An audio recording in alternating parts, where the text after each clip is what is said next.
Alrighty, ladies and gentlemen. Although, to be honest, I've had just over 20 videos submitted for some free coaching, all dudes. So, I've seen women water skiers before. Maybe they don't need coaching or something. But, come on, girls, send me some videos. Not of that, of water skiing, okay? Alright, we will move on. First up is Trent. A little biased with my selection of who to coach first. I do know Trent. Trent is quite a gun skier. So the tips I give someone like Trent are going to be a little different. It's more asking him to go and achieve something more so than like a direct sort of technique change, just given that the line lengths Trent is trying to run are so difficult that it's a more complex process that I need to ask him to do. And at the end of the day, when the line lengths are that short, you do require the athletes to somewhat figure it out themselves. But anyway, I'll play Trent's video after this. But what I want Trent to change is, at the moment, he's doing a double pump. The classic double pump, which means he's coming off the second wake, he's landing on the inside edge, then he's rising up, and then he's dropping in for the turn. Lots of skiers do this. You can run a lot of buoys doing this. Obviously, we're about to see a video of Trent running a 10.7 at 55Ks. But it sucks. Don't do it, Trent, okay? Get off that second wake, stay a little closer to the handle as you're rolling through the edge change, and just release off it slower. Just smooth out that process of doing your edge change. Tuck the handle in, pin your elbow in. Just do anything you can, Trent, to just smooth out that edge change. Roll it out a little slower and stop it from biting and standing you up. I know that it helps you drop in on the back of the turn when you've got momentum heading down on the approach. I know it lets you rotate faster. That's why people love the double pump. And with Trent specifically, I know we have also worked on loosening you up. And when you loosen up, you do risk the double pump. Don't go back to RoboCop Trent, okay? But through the edge change itself, I need a bit more tension through your upper body. Keep the lower body loose, tuck that elbow in, be tight on the handle through the edge change. We should see that eliminate the double pump, and then stay loose through the turn like we've tried to get you doing. But Trent, good skiing, mate. It looks very good. Could be in for a good season from you.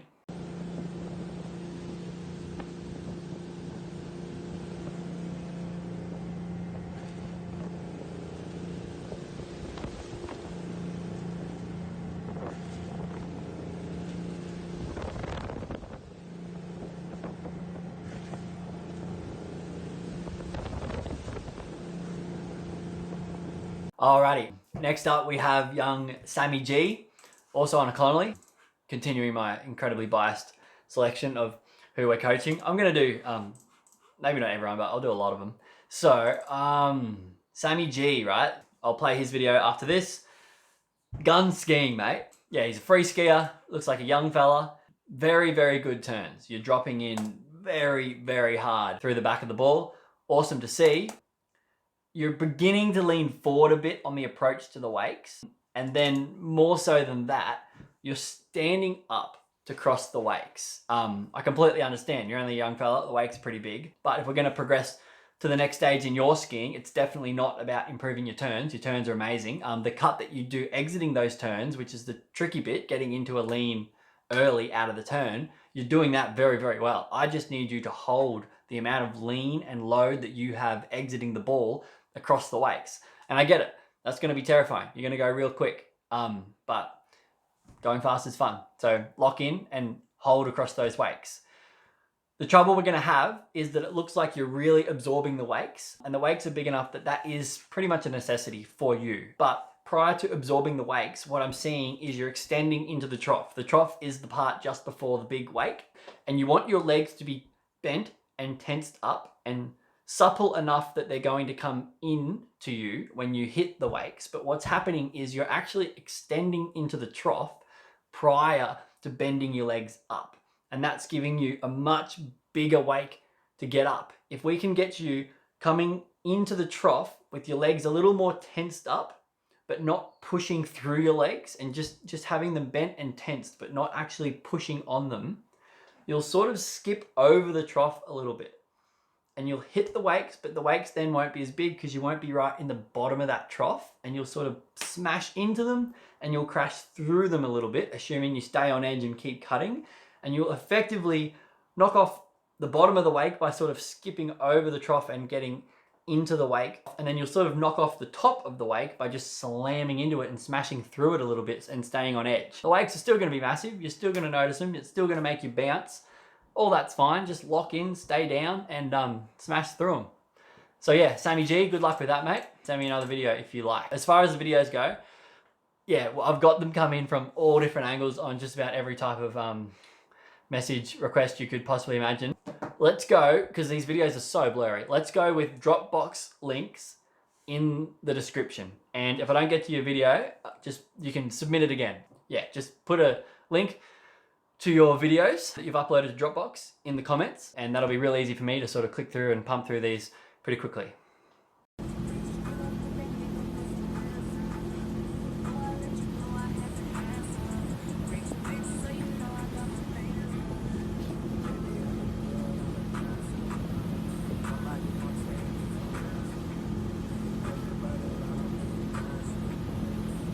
Alrighty, so next up we have Tim, and seriously, Tim is pretty much what I was hoping we would find. He's 17, from Germany, PB is 2 at 38, and he rides Connolly. So I feel like with Tim, take what I'm about to say, but then send me another video.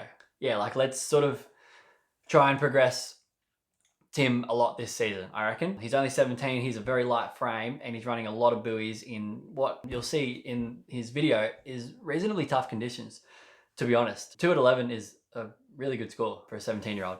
And as a coach, what you want when you watch somebody ski, and I mean, I guess what the skier should also want, is for on your hardest pass, if it looks terrible, right? It's actually a very, very good thing as far as potential of future progression goes, to be honest. As long as your fundamentals aren't off in a way that we can't readjust you into sort of learning the way that you should be skiing. But anyway, what I'm getting at here is Tim is doing a lot wrong. And he's a very light frame. He's only 17 and he's running 2 at 11 meters. And all of that put together just equals quite a lot of potential here. Tim actually skis, I messaged him when I saw his video come in, and Tim skis at the same lake that Bojan Šipner grew up on. If you don't know Bojan, don't worry, no one knows how to say his name right. I'm pretty sure I stuff it up every time. But yeah, Bojan won the World Games and also a Amoeba Masters in jump. But the man can slalom quite well too. And he can trick for a big fella. He can do flips and all the rest of it. No idea how many points. But anyway, he's a gun skier. So this area in Germany, I don't know, it's northern Germany, I guess somewhere near Berlin. I have no idea. German geography. But yeah, there's some pedigree there. So who knows what we'll see out of young Tim. Thankfully, Tim has a name that I can pronounce, which is fantastic as well. Tim says, I tend to ski 6 to 8 sets per week. How good is that? So anyway, let's get on to it. Tim, I'm going to start with your gates, mate. I know it's a little boring, but we're going to progress you with more than one video, hopefully, if you send me another one. And yeah, your gate, mate, there's a bit going on here. So first up, go through your gates. On 11 meters, it doesn't help to miss it early. You just end up running a straight line into the ball for a little too long. We need you to learn the arc in the course. Just if you're too early through your gates, it's going to mess you up. On your 11, just aim for center, mate, honestly. So first up, go through your gates, Timmy. Your handle location on your gate glide is okay, right? Like I can see what you're doing. You're holding it low, but it's way too forced. You can ski basically up to 11 meters like a robot, and you can sort of ski an 11 maybe pretty systematic if you happen to be incredibly strong. And Tim, I know you're strong for a 17-year-old, but you don't have the strength required to run an 11 like a robot. We need you to loosen up and use a bit more finesse on your 11-meter gate. And I mean, in saying that, we're going to teach you to do this the whole way down the line. So what I see with your gate at the moment, Tim, is you cut out, you stand up in your glide, and everything's really tensed up. You're forcing the handle low, you're forcing your chest through, and you're just standing there really rigid.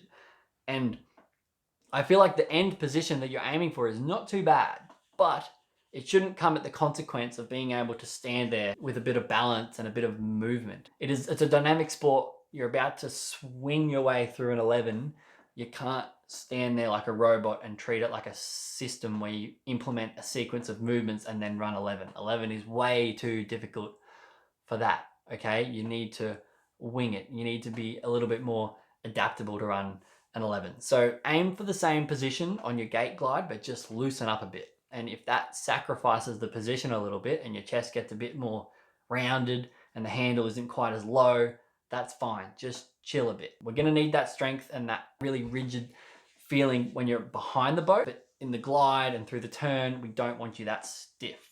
Hopefully you're with me at this stage. Alrighty, so now, Tim, after you've done your brand new, slightly relaxed gate glide without overdoing it and becoming a noodle, I now need you to actually turn your hips in on the gate. At the moment, you're doing what we call a slide in. You're sort of dropping your inside hip down and you're attempting to sort of slide in instead of actually rotating through and getting a block at the back of the turn with your hips pointed where you want to go.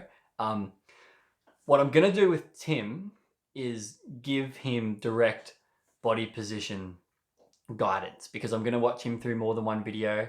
He's tall, he's skinny, he's young. I would like some info, Tim, on how flexible you are, just to help me pick a body position for you. But all I'm getting at there is that a lot of the things I say really do apply to absolutely everybody, and there's not a whole lot of negotiation as far as like whether that's a good piece of advice or not. Whereas what I'm going to do with Tim is kind of make some decisions on what I think he should do with his body, and those decisions, to be honest, could be wrong in that they may not be the best position for Tim's body and ability to be in. But because he's on a Connolly and because I'm willing to sort of change that if we get feedback from Tim via the video that doesn't sort of equate to what I thought it would, we may end up changing, and Tim may become a skier that remains far more open to the boat in a traditional sense. However, based on what I'm seeing right now, I don't think that's going to be good for Tim. So Tim, on your gate glide, right? You're standing there when it's time to go in. Instead of sort of dropping that hip in, sliding your way through, which you don't appear to have the mobility for because the tip is not really coming around and engaging at all on your gate turn in, I need you to stand there on your gate glide, lean your body in a bit just like you are, and then rotate those hips. I want to see a snap at the back of the turn on your gate glide, okay? I need an actual turn in for the gate.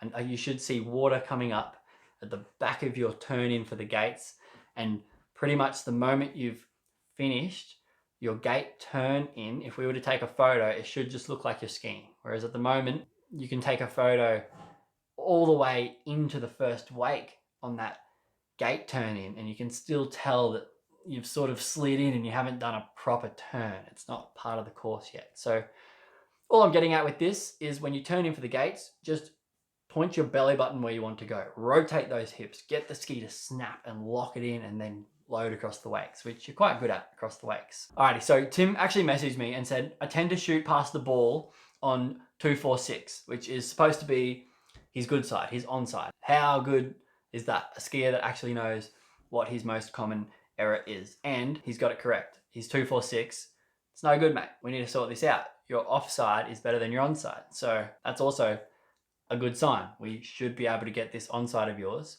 working. So 135, Tim, I'm going to leave it alone. Your turns are a little slow. If we were going to be running an 11, I'd want them a bit faster, but what you're doing through the turns themselves at 135, it's pretty good.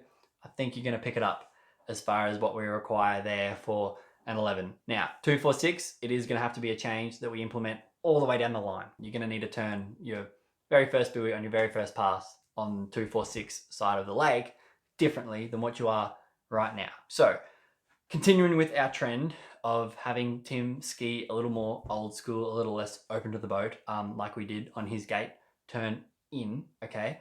On your 246 side, I need you to rotate these hips, okay? I don't know if you're doing it intentionally or if it's just sort of happened with the way that you're skiing, but let's get you skiing more old school, okay? On your offside, everybody is naturally quite closed off. You, Tim, on your offside are not only naturally more closed off, but you're very rigid through the hips on that offside turn, and it looks better. I want more of that on your onside. So for your 246 side, Tim, let's do a little bit of the stuff that we were just talking about on your gate, okay? Come into that turn and rotate your hips through the turn, okay? When you want to go in that direction, point your belly button and your knees and your face, everything you've got, just take it from pointing at the ball, which is fine when you're heading to the ball, and rotate it through the turn and just point everything you've got in the direction you want to go. If I see you do a 2-4-6 side turn that rotates and at the end of it, your belly button is pointed where you want to go and your shoulder, your back shoulder, the one closest to the water, what we call your back arm, is carrying a bit more of the load and your shoulders are a bit more closed off. I'm going to be very happy with that, and I think we're going to get you a lot more buoys with that type of skiing. So you're welcome to ask questions, Tim, but what I want from you is a video of you doing those changes we just talked about on a 12. Cool. Good luck, Tim, and to everybody else. I've got quite a few videos to get through, but it doesn't matter. You're welcome to keep sending them on through. And what I want now is a link to Dropbox in the comments. That is going to be pretty easy for me. So thank you all. Getting lots of nice comments through about these videos, so I'll keep them up. And happy skiing.